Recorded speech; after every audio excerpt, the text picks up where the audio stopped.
Hello, my name is Brett Stalk, and welcome to the Choices Podcast Live uh, podcast that we're doing tonight based on choices in your personal, professional, and relationship part of your lives. We're excited to bring you this live podcast tonight. Uh, we have people on Denny's on vacation. He usually joins us at the round table. You're welcome to send any question that you like. To us during the live broadcast at Choices Podcast Official Facebook group. That's fun when people kick in. Last time we had a dear friend of ours asking questions and it worked out real well.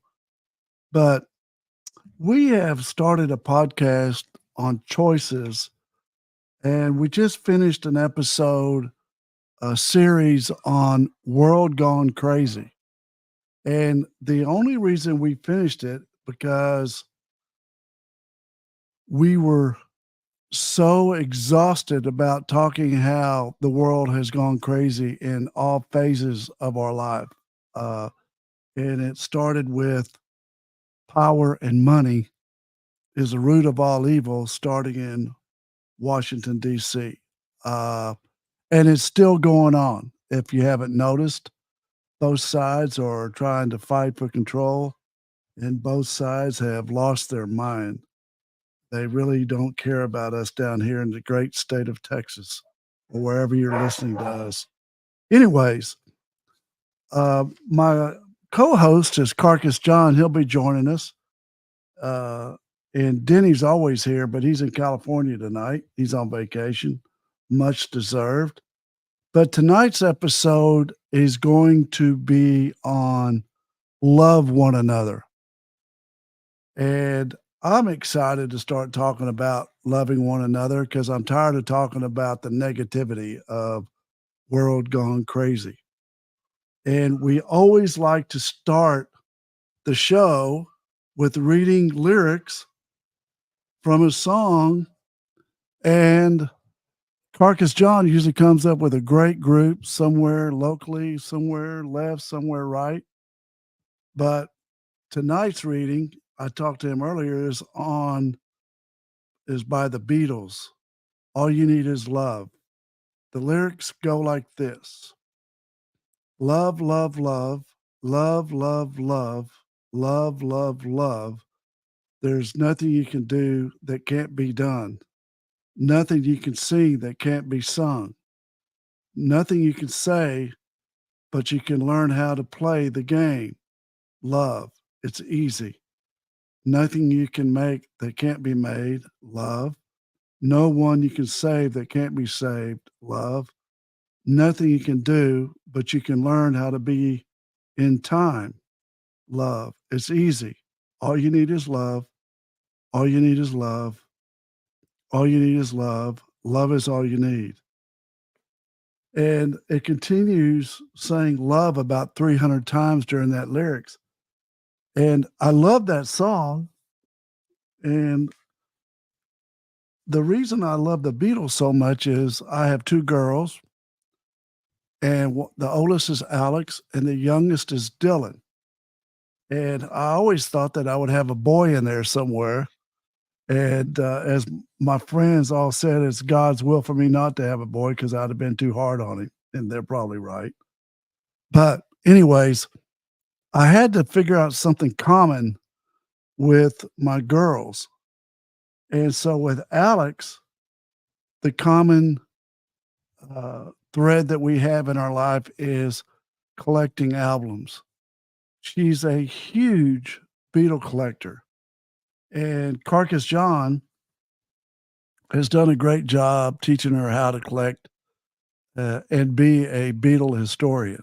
She's very, very smart. And she researches the Beatles. And she has Japanese label albums. She has uh, different labels all over the world. She has unpublished records from the Beatles. But I love that song, uh, All You Need Is Love. And then with Dylan, what we have in common is Formula One. She knows everything about Formula One. She knows about each race, where they are, who the Lando's her driver.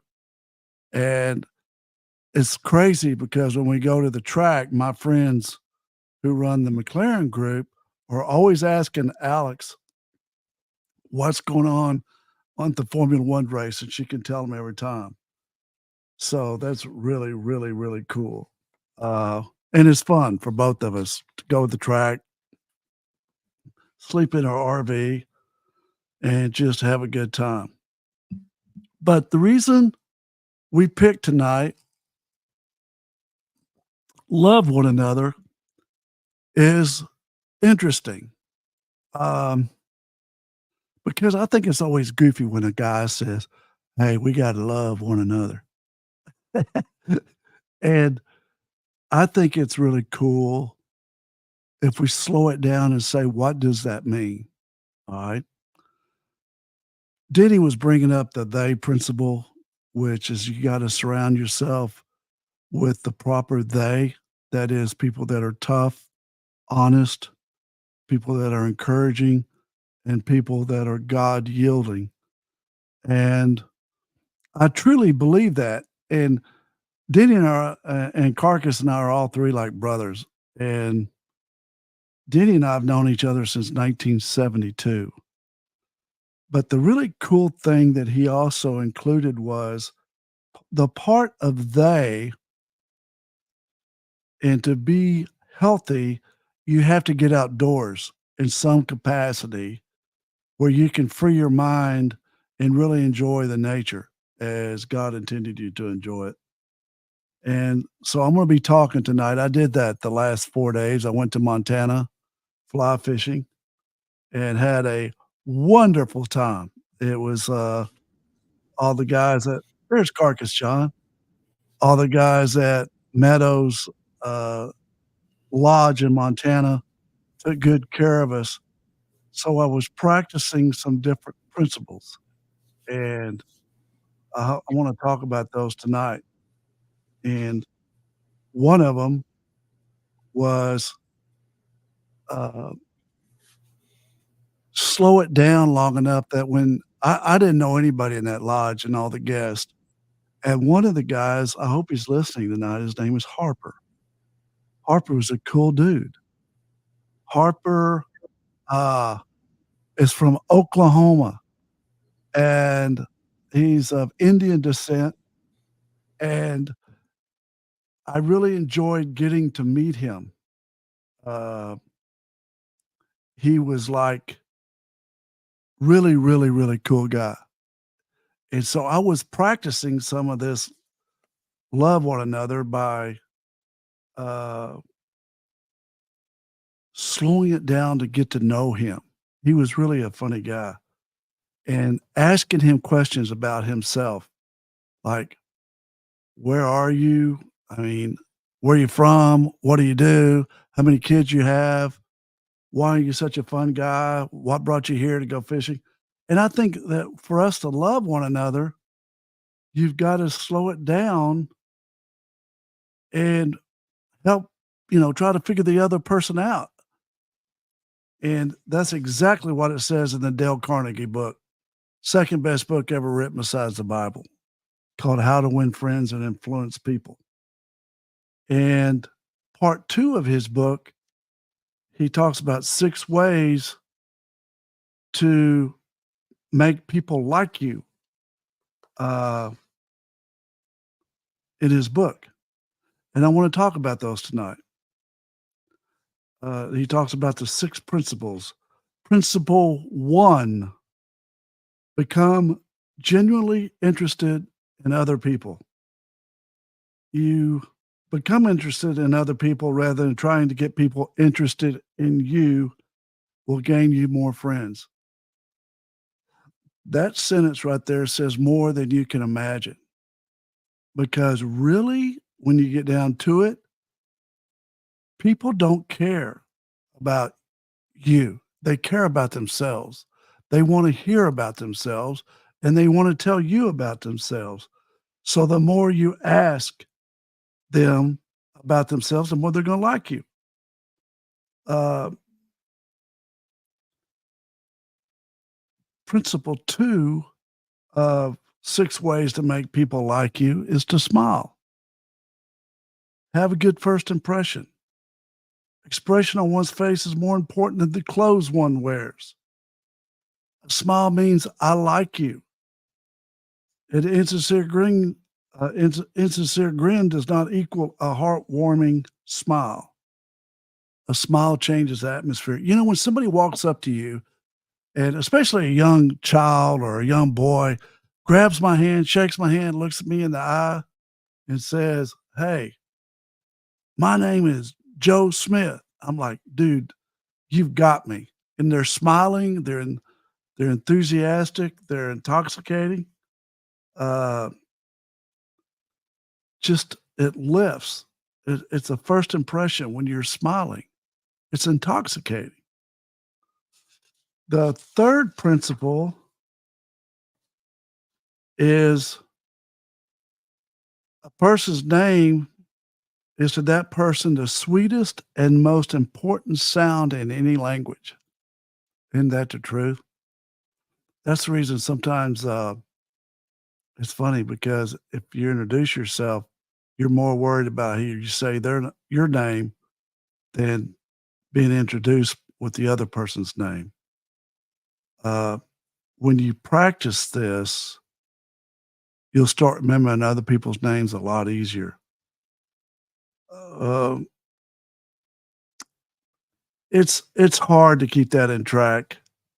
That the person's complete name. I used to do that with the jury selection. I could remember 52 people's names in 3 minutes, and I did it by comparing their name to something that they look at or something that they're wearing. Um, and that helps me, but that's so true. I hate it when I get introduced to somebody and then 15 seconds later, I'm like, "Sanka, what was that guy's name?" That is so rude of me. I should, be more conscious. Principle 4 is be a good listener. Encourage others to talk about themselves. People want interested listeners.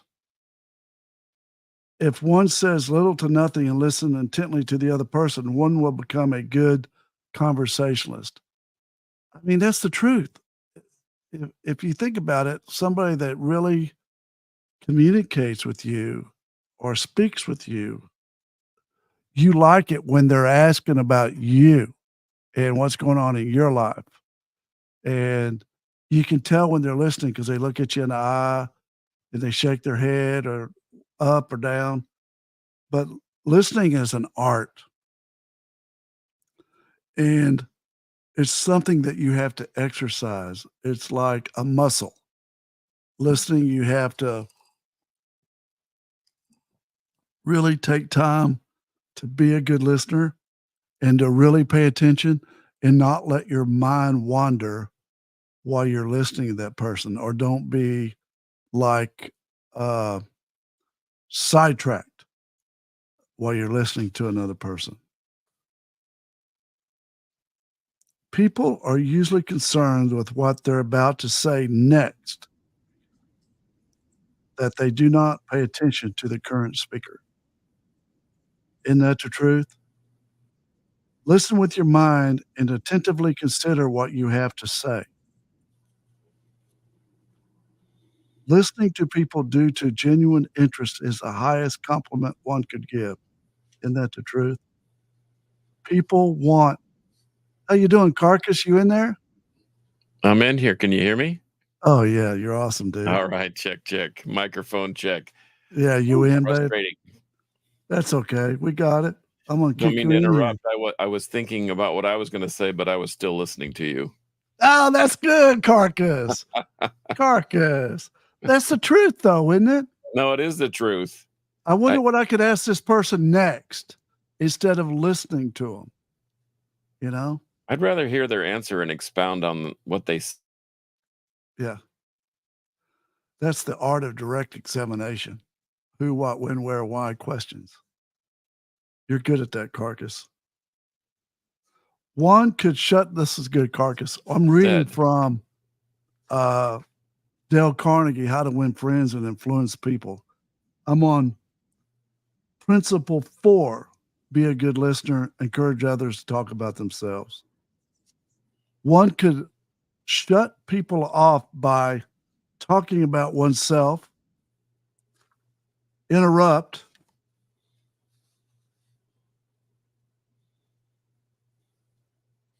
not ask questions, and not encourage the person to talk. You should encourage the person to talk. You know what I mean? I don't know if that works on Carcass with somebody that really talks a lot. There ought to be a way that we can have them tap the brakes and Carcass, not say too much. I know. It's when you sit there saying to yourself, oh my Lord, when is this person going to stop? I think it works better. Your listening skills work with somebody who's you're having to pull it out of a little bit, you know? You know, I used to run into this problem with my baseball kids. You know, you can't teach hustle. They either got it or they don't. And some it's easier to throttle it back a little bit. Sometimes you just have to draw it out of them. But I don't know. I find that kind of an interesting challenge when you're speaking with somebody and they're answering in one word answers and you want them to expand a little on their opinion or expound on a certain subject. And so it's a little bit of a challenge, but to your point, sometimes what is a subtle or maybe not so subtle way to tell them to tap the brakes or just stomp on the brakes and just next question. Besides putting your hands over your ears. Yeah, I guess that's not so subtle. Well, how would you do that in court? I mean, if someone obviously you ask them a question in court and you want them to answer succinctly, but is there ever an occasion where you want them to expand? No, you No. never want them to expand. You want Oh, them to answer the question and shut up. Yeah. And you tell Okay. them that when you would shut them, answer the question and shut up. Hear me say, shut up. And so if they go, if it's real important witness and you're in trial and you got them up on the stand and they go off and never land, I've had to object to being non-responsive to my own witness. Your Honor, I'm going to object to being non-responsive to that question. Can you ask the witness and instruct the witness just answer the question? And you do that very nicely. It's really an art. But then they get the message to shut up, you know. Interesting. But I was telling our listeners that I went fishing in Montana and I was really trying to clear my head. And yeah, I really did clear my head. I'm 66. I needed to reflect on where I am at my life and where am I going and do I want to retire or not? I came up very shortly and very quickly. I don't want to retire. But I cleared my head and I really had some great conversations with the guests in this lodge that were really cool people. And then we all talked about how the people in politics are ruining the American environment, you know? So how do we make an impact? And we all came to a common ground that the way we do it is we learn to love one another, to care about one another, to bring humility down here, you know, be humble, help our brothers, give to charity. This one guy that was in the lodge, my Indian friend from Oklahoma, he was talking to me about when he was working in India, his mother discovered or created the uh, battery for uh, uh, the heart deal. And she's really a neat lady. But when they were over there working in India, they all had to give 30% of their monies back to the company so the company could build restrooms for the people that were living there in India because the women were all having to share a restroom. Like 300 women were sharing one bathroom. And he and his family and the employees all worked together and uh, built 7,000 bathrooms for women. It kept them from getting raped. It kept them from walking across a road and getting catcalled. But doing stuff like that is really, really cool, and it's impactful, helping mankind. Um, that's sort of where I'm at in my life. I want to help people. I really do. I want to help my church uh, and do cool stuff. But let's get back to the 6 principles of making people like you. We're on number 5. Number 4 was listening. Principle number 5 is talk in terms of the other person's interest. Hmm. Research what people like. Make yourself agreeable and talk about the things people are interested in. Talk about their passions and what they're interested in. Don't be talking about a bunch of negative stuff that this person is already mentioned to you. Like if it's a person been divorced, don't talk about their divorce. Talk about their accomplishments. Where's your passion been directed? Oh, that's so cool. And, what are you doing now? And stuff like that. Principle 6 is make the other person feel important and do it sincerely. That's all these 6 ways. You can see the way Dale Carnegie worked. And that book was written so long ago and changed so many times, but it's still so awesome. How to make the other person feel important. Number 1, comment about something you truly admired about the other person. I did that yesterday. I did that. Uh, this lady in the parking garage stepped out of her car and she uh, was very professional. She was dressed professional and she carried herself with a swagger. And I told her, I said, "Look at you. You're dressed all nice and you're ready to attack the day." And she was so grateful that I said that. Uh, Number 2, don't be selfish. Number 3, when one is a little happy, pass on a bit of honest appreciation. Number 4, do something for someone without expecting anything in return. One of the people I have that works for me does a real good job at that. Doing something, pay it forward. That's a big thing nowadays. You know, um, put money in the boot, the fireman's boot.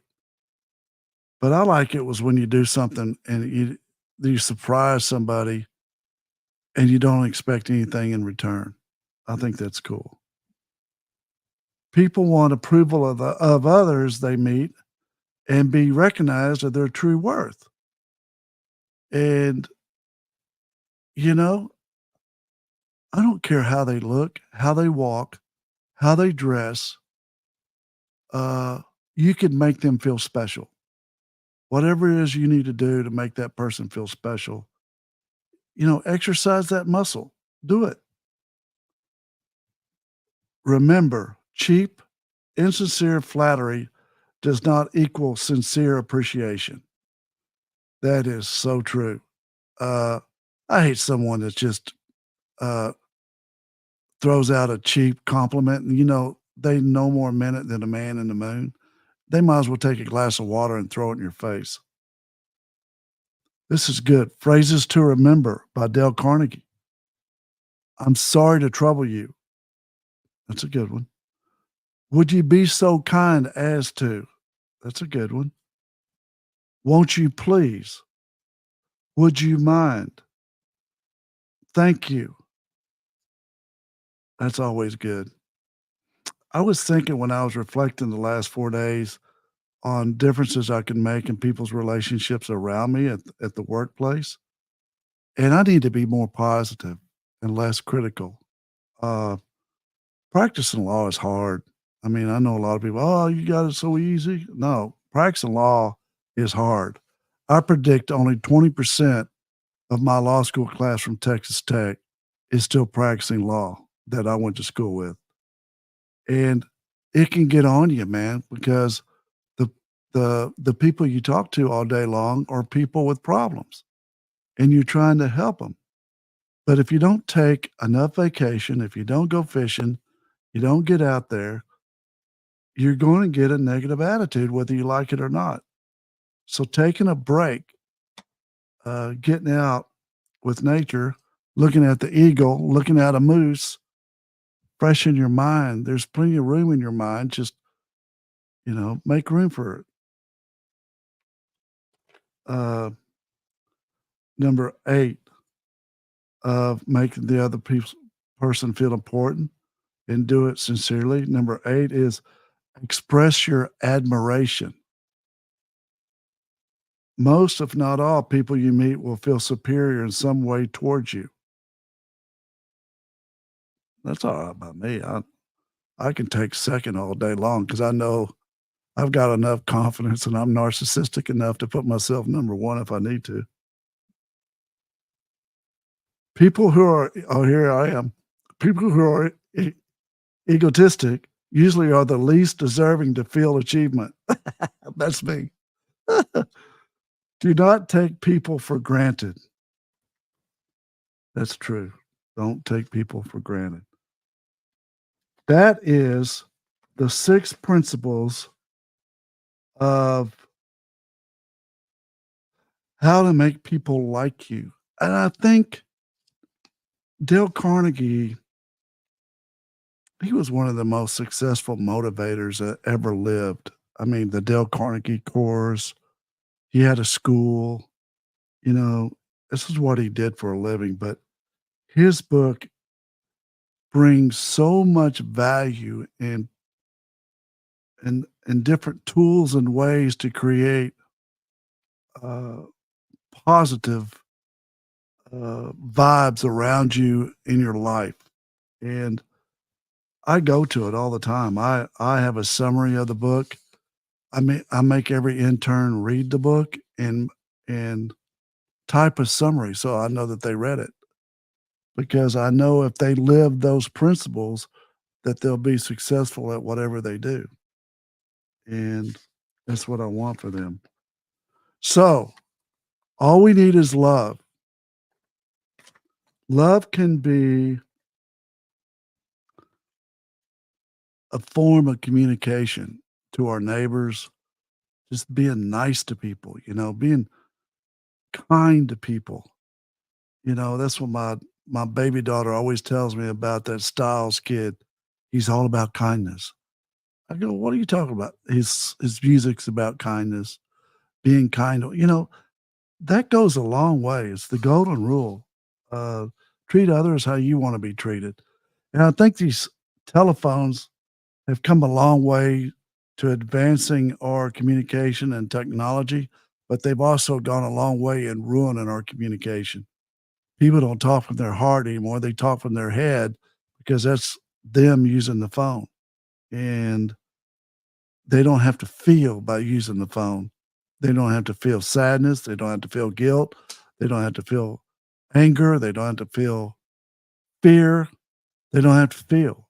I think if we start putting the phone down and get in touch with our feelings again and spending some time every morning meditating, breathing exercises, breathing the good in, the bad out, it's just taking a breath to go, what am I going to do today? And what 3 things can I do to help another person without expecting anything in return?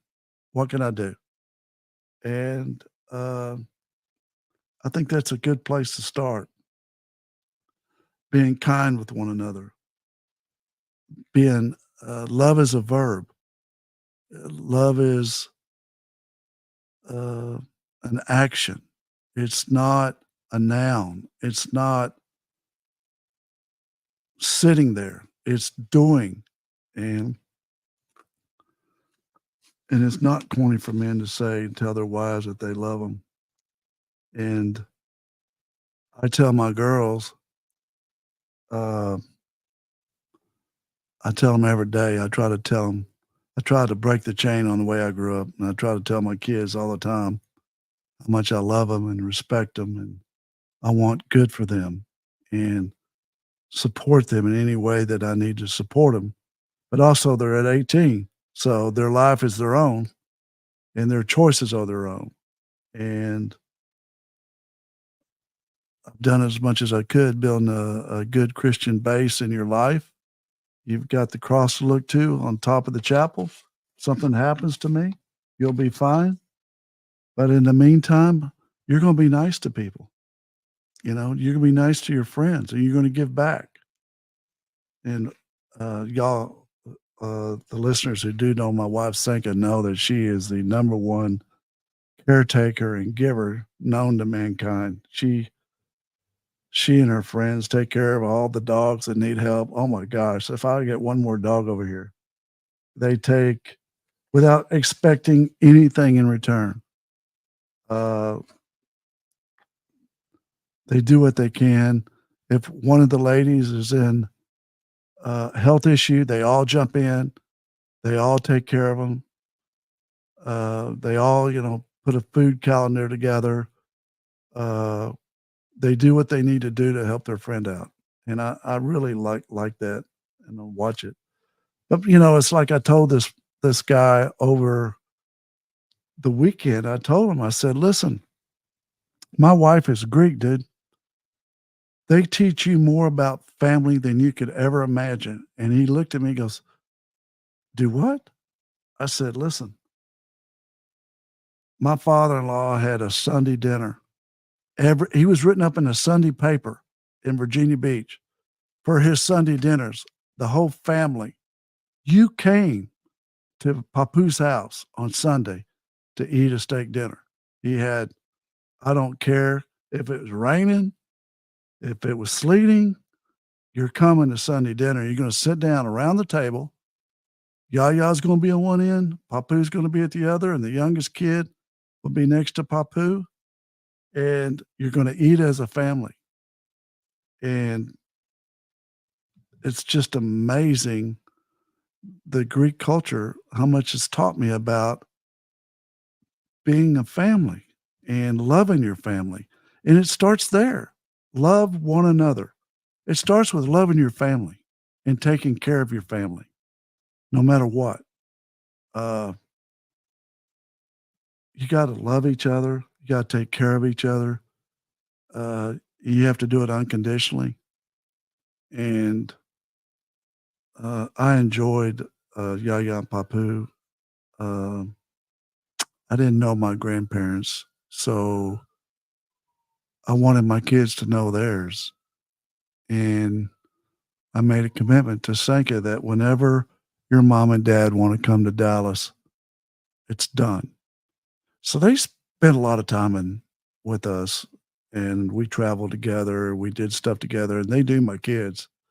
And that was important to me. But to see the impact it's had on them after both Yaya and Papu have passed, uh, the love that they still have for Yaya and Papu and my mom and dad, and they learned a lot. They learned about family and they learned to love each other. And Alex just got back from Virginia Beach, and all of her cousins and everybody stayed in our house there at Virginia Beach. Every room was full, and I could promise you that made Sank and I extremely happy to know that was going on. So, anyways, that's where we're starting. We're going to get back on positive things in this show, on how to make a difference and loving one another and making a difference in people's lives that are hurting, like at the homeless shelter. Take some clothes by the homeless shelter, that blankets, coats, do something little that you're not used to doing. Um, and that's cool. Do something little that makes a difference in somebody else's life and that's less fortunate than you, and don't expect anything in return. And it will fill your heart with joy. You got that, Carcass? I got that. Can you hear me? Yeah. You know what fills my heart full of joy? When my computer actually works. So a little Oh, that's tidbit to all the listeners out there, do not leave your browser open over a long weekend, because somehow Microsoft 10 Pro got downloaded to my computer and it doesn't like it at all. So having a few technical difficulties, but I'm learning a lot about patience.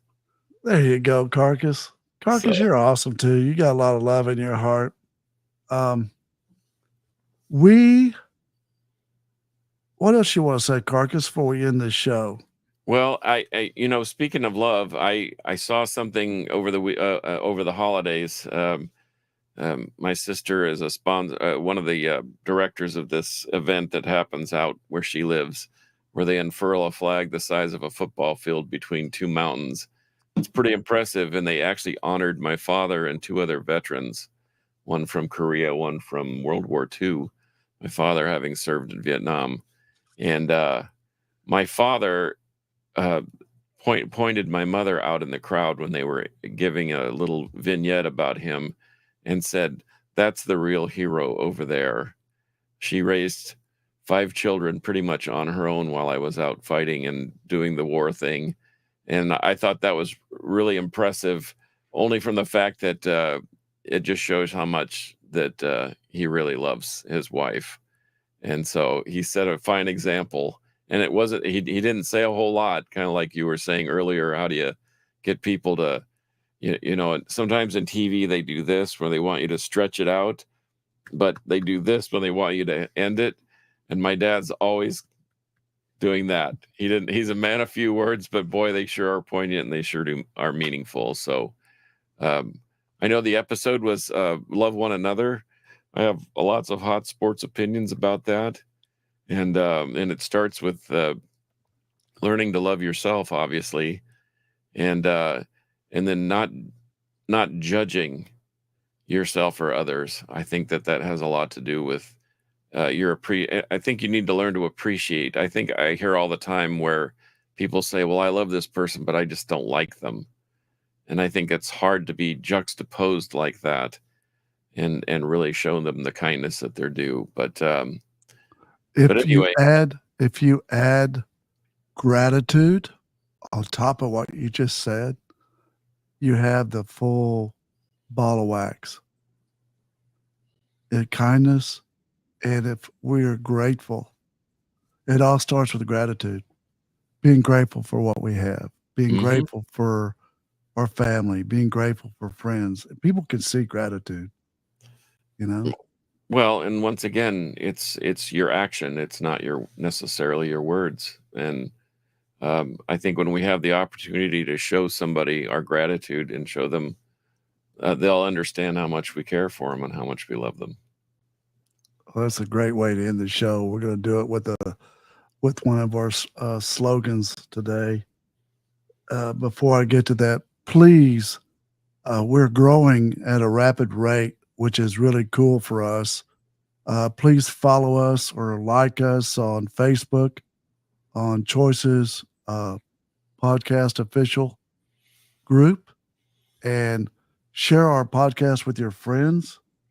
And we're going to get Denny back probably at the end of July. In the meantime, we got really cool guests getting lined up. We have some cool veteran guys, Navy SEAL guys that are going to come in. We have some of my cool clients are going to come in and do a podcast. And I don't even want to tell you who they are because they're really cool. Yeah, I want to make it a surprise. And we're going to learn about choices, and we're going to keep our series open about love one another. Like I said, it's always goofy for men to talk about loving one another, but we're not going to be goofy on this show. We're going to talk about it. So we always like to end the show with a great slogan. And tonight's slogan is, if you want together honey, don't kick over the beehive. Amen to that. That's what we've been talking about this whole show, Carcass. It's really pay attention about the other person and you'll get the honey. All right, you guys have a great night. Thank you very much. Thank you.